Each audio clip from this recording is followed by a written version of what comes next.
what was his name? MKBHD Apple Vision Pro real quick, because I need this explained a little bit more.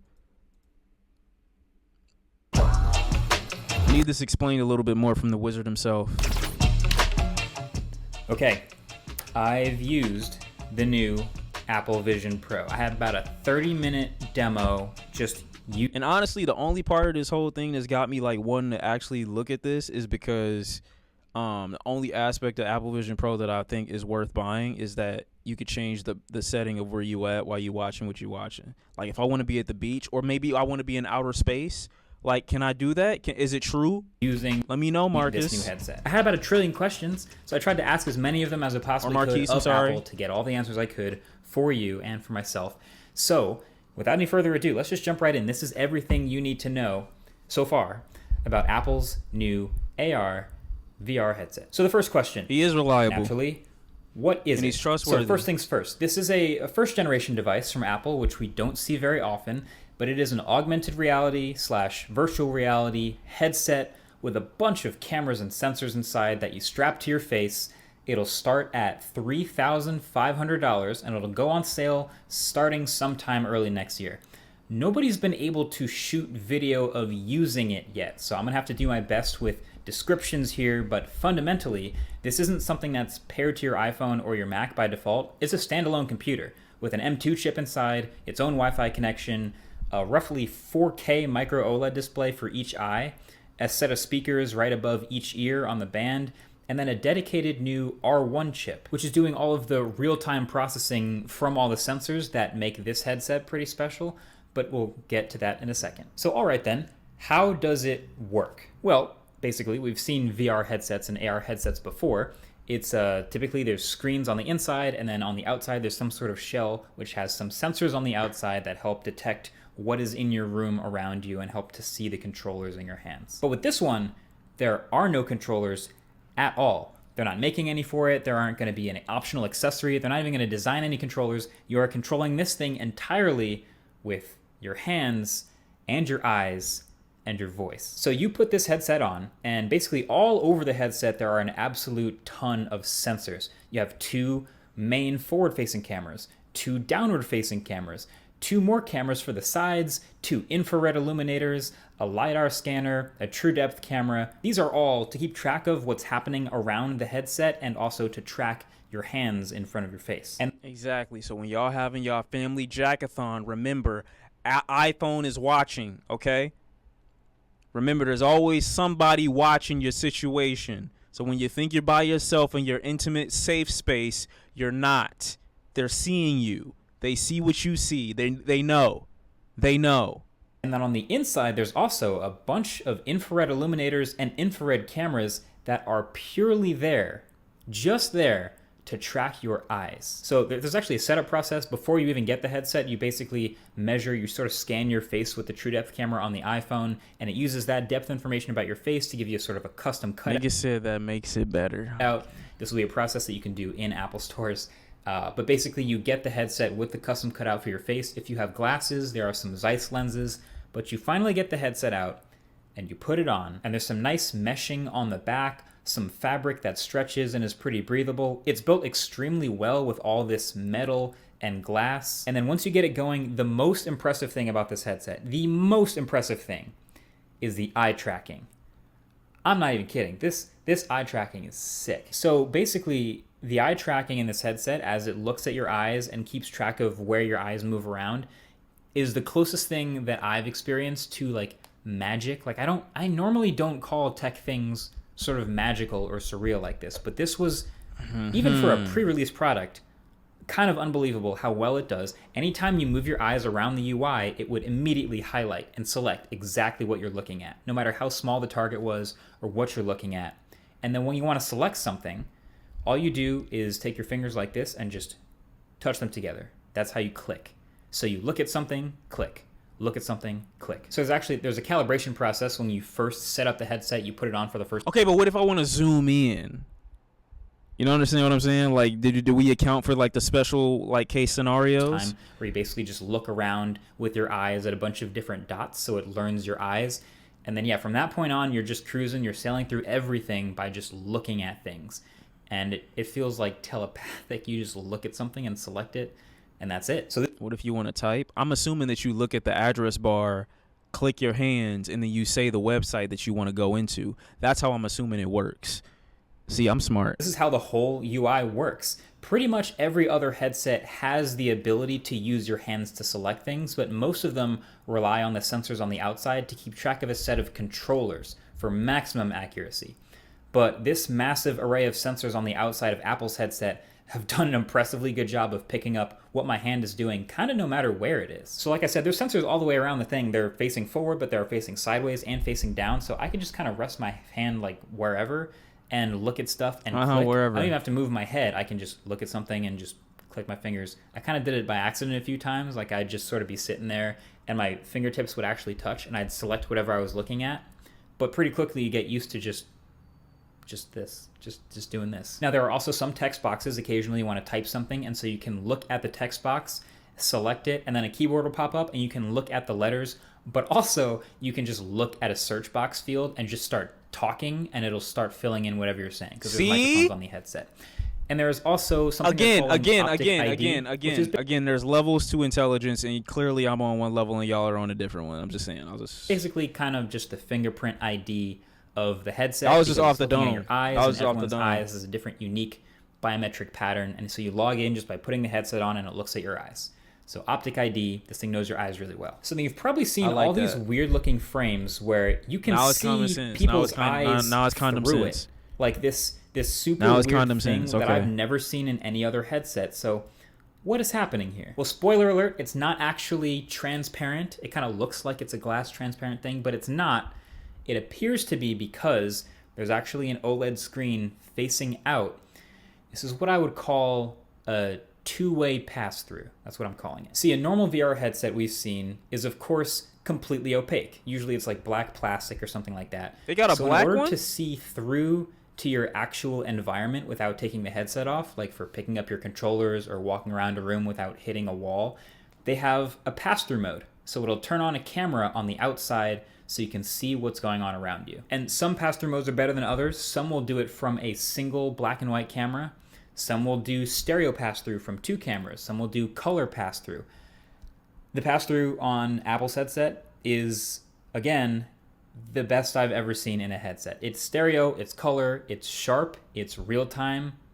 It's really good. So then the eyes you see from the outside are actually an OLED display showing what your eyes look like to the cameras inside the headset.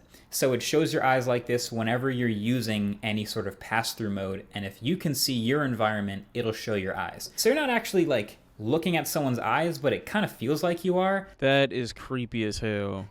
Kind of creepy, a little bit, I don't know. It's the simplest way of explaining it. If they're doing something fully immersive in VR, like watching a movie. Just block my eyes, please, and when I can see them, let me see them. Ew. Movie or playing a game, then it won't show their eyes. It'll show this graphic over their eyes instead. It's a really interesting look. It's a bold look. I just have this like thought of like you're on a airplane and the flight attendant walks up and taps you. Hey, do you want any water? And you just look up and your eyes shine through the headset. It's just a weird thing.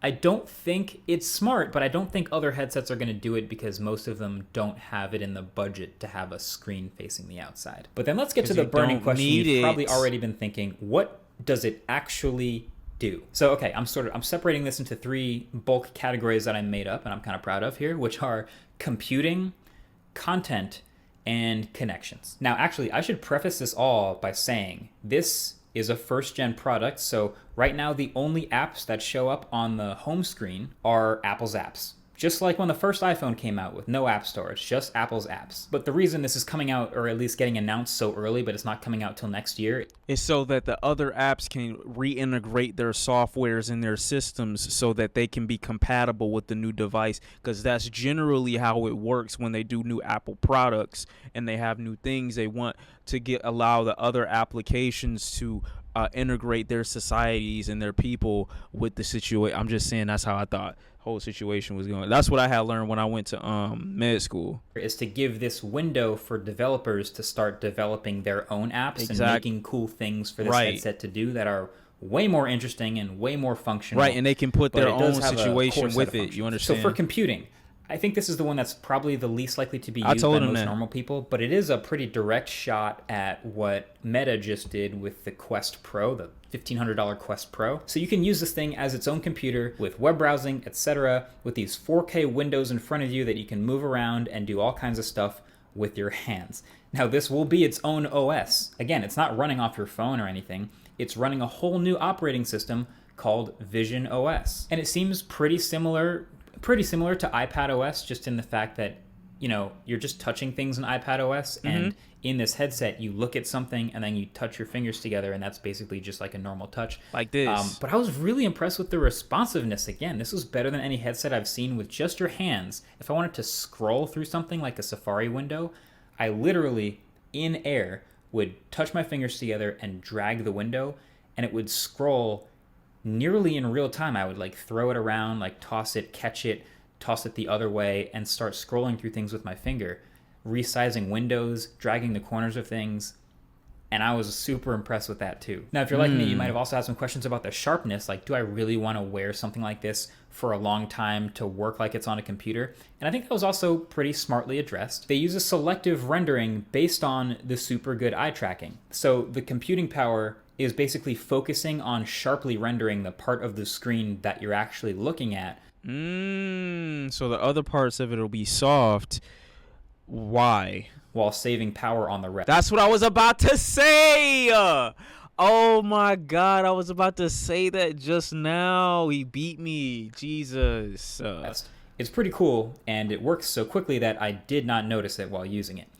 And then the part you're looking at is actually very sharp. Like I said before, they're super high resolution screens. They're 4K. I'm serious. I don't know if I have a number for refresh rate, but it felt like 120 hertz. And, you know, eye fatigue will eventually become a thing with any headset you strap to your face, but this would be on the lower level of eye fatigue compared to what I've experienced with some others. And then for even more heavy work, this is kind of nuts, but they showed it in the keynote. Apparently, if you have a Mac and you want to do Mac OS stuff, you can just, with the headset on, just look at your Mac, and it will pick up what you're doing, and it'll mirror the Mac's display as one of the 4K windows for you in the headset. How would I... It just doesn't seem like a good... how would I edit on this? And then you can even connect a Bluetooth keyboard and a Bluetooth trackpad and start working around like it's an actual... Oh. Why? Mac, just with a bigger screen wherever you want. Yeah, ecosystem stuff. So that's computing. I definitely got to try it. But then, of course, there's the connection stuff. You got messaging. You can type out messages to people just like as if you were on a Mac. But there's also, impressively, FaceTime. Now, I don't even know that... So you can move around? I can move around with my laptop. This is necessarily better than a normal FaceTime holding your phone or like on a laptop, other than the fact that I guess you don't have to be holding anything. But you can have people's windows floating in front of you as you talk to them on FaceTime.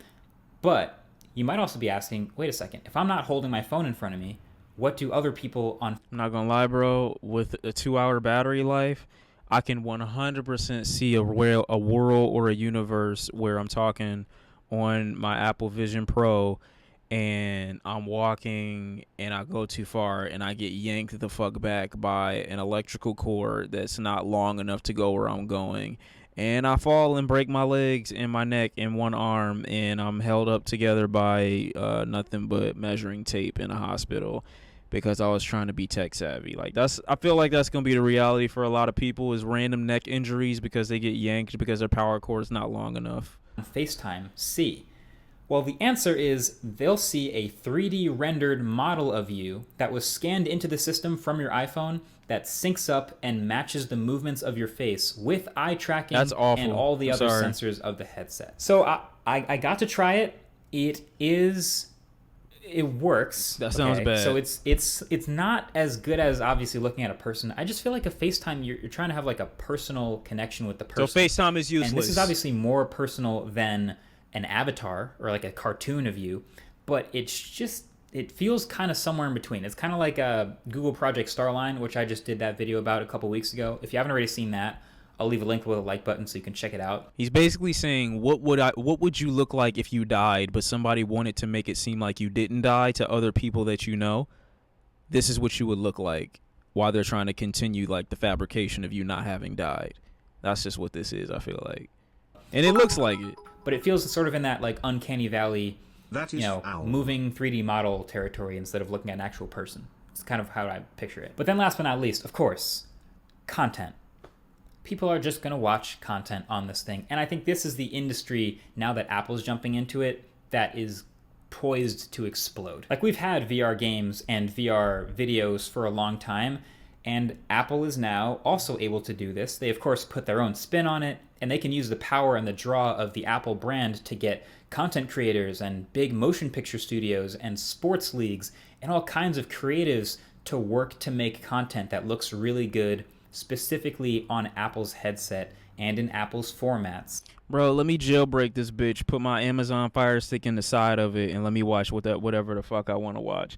I'm not saying that I've done that. I'm just saying that I know people that are going to do that. And if you really want to capitalize on the market and make this like a must cop, you got to call everybody before you drop it, to be honest. I can personally say from my demo, hell yes, I would pay to watch an NBA game courtside in the VR headset. The quality is good enough, and obviously it's not going to be as immersive as feeling the energy from the crowd, but you're not paying courtside prices. You'd probably pay, this is a total guess, $10-$20 to watch an NBA game courtside or have some subscription to do that. I would totally do that, and it would be fun. But even with regular 2D content like movies, just watching a regular movie, you can totally just sit back, put the headset on, maybe even put some headphones on, and just like on a plane seat, just watch a movie as if you're in a theater for one, which is pretty sweet. There is that digital crown on the side. But did you try it though?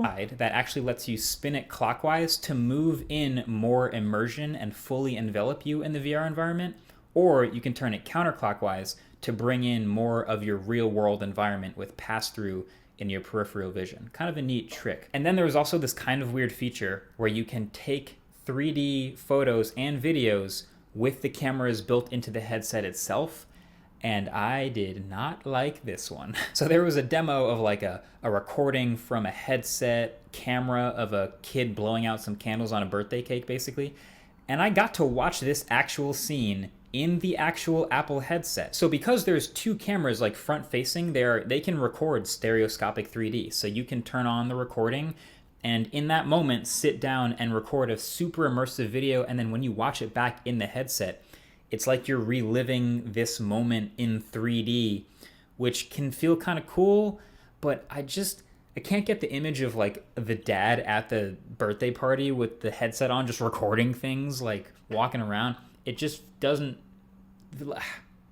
what kind of memory is that for the other people around you, you know? Like I saw this and I immediately thought back to the reasons we all know why. Are you saying you'd have to record, like you couldn't record like a video in portrait mode or like a panoramic? You couldn't do like a panoramic and then like relive the exact moment through your Apple Vision? You'd have to like actually, like, is that what he's saying? Or am I missing Glass something? failed, it was ahead of its time, but it's also like you're walking around. It would have to be with the headset?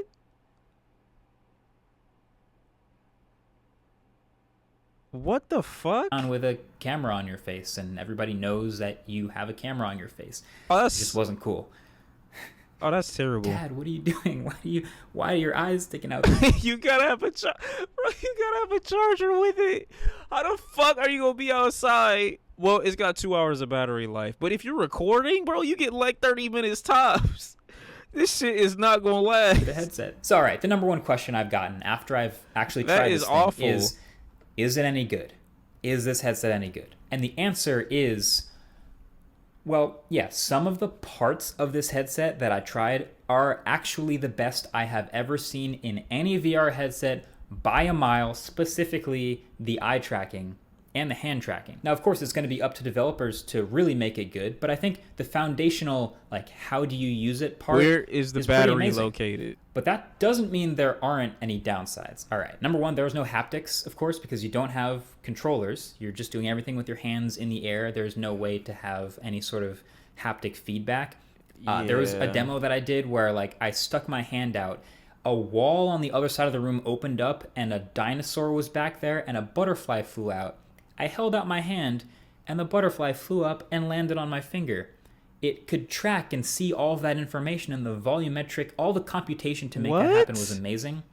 But when the butterfly landed and I didn't feel anything, there was that moment of like, oh, right, this is a VR headset. But then number 2, this was interesting. This is pretty heavy. This is a pretty heavy VR headset. Kind of the same way that AirPods Max, the Apple's metal headphones, are heavier than most plastic headphones. There's a reason why most other VR headsets are just plastic. It's not because that's cheap. It's because it's lightweight. It's fatiguing to have a heavy thing on your head. And this is a headset made of metal and glass. It's heavy. Now, it is also super well built. Like, there is no arguing that. But I do wonder about using it for longer than the half hour that I did. I wonder if it would be more fatiguing to my head. That's also actually why the battery isn't attached to it. That would be a ton of weight to carry on your head. Oh, this looks fucking... I did not think this is how the battery was gonna look. Oh, God, this looks awful. I'm glad it's not on your face, though, because that just sounds like a horrible hazard waiting to happen. But it being, like, corded like this, like you're connected to a mother, infestation. You got to disconnect in order to walk around, but you got to plug back in because you can only, like, maintain 2 hours of sunlight per day. It looks awkward, I guess. So they connected the battery instead through a proprietary cable, and that actually can sit next to you on the couch or in your back pocket. And that brings us to the other thing. It's better than having it in the headset, though. Battery life. 2 hours. That's crazy. 2 hour battery life on the headset. So why are you sporting that you can watch movies if it's got a 2 hour battery life? And 2 hour battery life doing what? Now that I think about it. Like, does that include watching things and using the device? Is it all of a sudden go down to an hour's worth of use once you're using it? Or just 2 hours of standalone battery life? Like, what does that mean exactly? Which is not that great. It's not that long. Now, there's a USB-C port on the battery bank, and you can plug that into the wall for infinite time. Who wants to be at a wall for 2 hours? But the second you unplug from the wall, 2 hours from that pretty hefty battery bank, which is like, okay, maybe most people won't be spending a lot of time in the headset, but you did also just show us, Apple, an ad of people, like, watching a movie in the headset. You did. That's already, like, most movies are 2 hours plus. So something worth thinking about. Just a 2 hour, I'm sure people will make bigger external batteries for this thing, but 2 hours. And then also, I couldn't get a firm answer here on if there are fans inside or not, but I think there's fans. Like, there's certainly vents for fans anyway. And if you're gaming for long enough or using it for long enough, do those spin up? Do they ever get loud? Do they ever kill your battery? That's kind of unclear. But then, of course, the main thing that everybody's talking about, it's expensive. It's $3,500. $35 is a little insane. It is. 35. I only need 2 minutes for. Okay. That shit gonna explode. It don't got a battery in it. So if it had a battery in it, I would 100% say don't ever even attempt to think about trying to get this. If 35 didn't deter you, a battery inside of something that you put on your face, like in this capacity, just doesn't sound like a good idea at all. So is that pricey? Yeah, that's very expensive. But this is the thing that is always weird with Apple products. Like, there is no direct comp. Like, you always say it's expensive, but, like, compared to what? And they did this with the Pro Display XDR. They've done this with even AirPods Max a little bit. But, like, there are several things that this headset does that no other headset does. The eye tracking, the hand tracking, that's super good. Even if an equivalent headset came along today and did all of the same stuff that this does, hardware and software-wise, it still wouldn't have FaceTime. It still wouldn't have, like, looking at a Mac and then the ecosystem allowing the Mac's display to pop up. Right, but who's using that useless ass feature? FaceTime isn't really FaceTime because it's AI you pretending to be you, and everybody else who has to look at your face just has to deal with it. Also, did we actually ask, like, what the background of the AI that's going to be representing you during the FaceTime call is going to look like? Like, am I going to be in front of San Francisco? Am I actually going to be in front of the actual background that I'm in? Am I going to be like, can I just remove it and completely just have like a one solid color on me? Like, I don't know. Like, what the fuck is that? I look like I'm being, like, kidnapped, and they're like, literally it looked like somebody would murder me, and then they're trying to represent me, but, like, falsely though.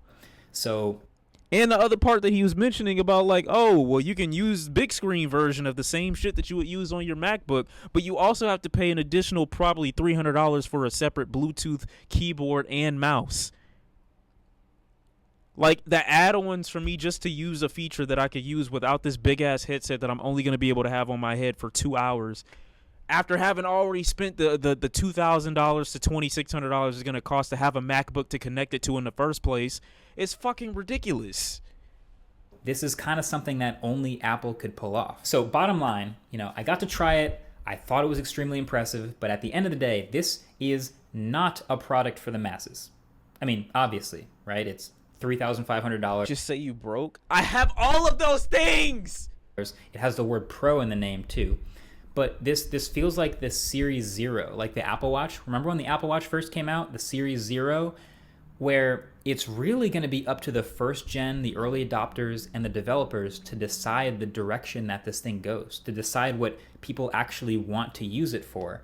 And that'll shape the future versions of it that we may eventually get down the road. This is ridiculous. And maybe someday there's like a Vision SE that's like $400 that the masses will all adopt, and it'll be this next generation hit product, maybe. But as of right now, this is very much in the sort of early adopter, people like me, people like watching this video testing phase to figure it out. So that's the Apple Vision Pro. It's the rich person's toy and the developer's muse for right now, but we'll see how far this thing goes in the near future. I'm so glad, like I said, and that's why, like I said, even though I don't think he said anything wrong. He just, did his best to explain what the things do, without being like too personal about it. But this is exactly what he just said. It's a rich person's toy. This is not for the common people. This should not be retailed for or even marketed to regular folks. And I hate that regular people even have access to buying it. I feel like you need to be able to fill out a credit report, and you have to give your annual fucking income in order to purchase this product, even if you can buy it outright. I just don't think that you should be. It's not a good fiscal responsible decision for you to make. It's just not. It's just not. You should not buy this. This is a terrible idea. This is a terrible fucking idea. It really is. People going broke to get the latest Apple product. You can say it's elitist, but it's really more so about protection. This is not for you. You do not need this. This is for a nigga that could buy this and then not miss the $35 that he just spent and then ultimately end up not using this a week after he bought it. That's all I'm saying. It's not one of those useful, functional toys that you're going to get a ton of usability out of. If you already have a MacBook, why the fuck are you buying this? It's the same thing as that Apple Watch for niggas who already have iPhones. Why do you buy this? Why are you using this? This doesn't do anything for you. When I first heard of VR anything, I was thinking about VR for two reasons. One of those reasons was for porn, not because I wanted to watch porn with a headset. And the other reason was for gaming. Gaming was the biggest commodity for VR possible, because it's just who wouldn't want to be fully immersed into the game? Do y'all remember Project Natal? I think that was the first thing that Xbox's Kinect was listed as. It was called Project Natal. And I remember when it first got listed, they had a sword game back in 2007 or 2006 that they marketed it with. And they had you slicing through people. No, that's not what I said. But they had you slicing through people and playing games that basically made it so that you could look like you were in the game itself. Now, that shit was 14 years ago? No. 16 years ago, damn near. Something like that. 14, 15, 16 years ago when that got marketed. And I still don't feel like we're anywhere near close to what the intro of that world would have been. But now we have VR for completely unnecessary reasons. This is completely unfucking necessary. Why don't you just make a better VR for what it should be used for, which is porn for horny niggas and gaming for you know what I'm saying? Gaming for gaming nerds. Every reason that they list for this product is completely unnecessary outside of you potentially being able to change the background while you're watching a movie, which you can't even fucking watch. Why? Because the battery life is 2 fucking hours. 2 hours. What movie are you watching? You want to watch the new Spider-Verse movie? Good luck. Plug yourself into this wall, bitch ass nigga. You ain't going nowhere. You want to be able to relive that experience with your kids? To really immerse yourself into the moment? Well, hello, bitch. Can't do it. Put the whole headset on, ho. Market for a slave. What's wrong with you? I gotta wear this during a nice, wholesome family moment during a barbecue? What? I can't just pull out my other $1,000 Apple iPhone, turn it to the side while I'm recording, put it in panoramic, and just record and be able to watch it later? Huh? Really?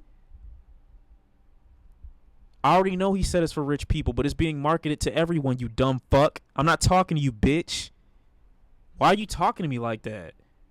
I be hating when niggas like hear me clearly say like what he just said made 100% sense. I advocate for what he just said. I understand and relate to what he just said. And here is why I have my take on it over here. But no, dude said it's for rich people. Relax. I already fucking know that.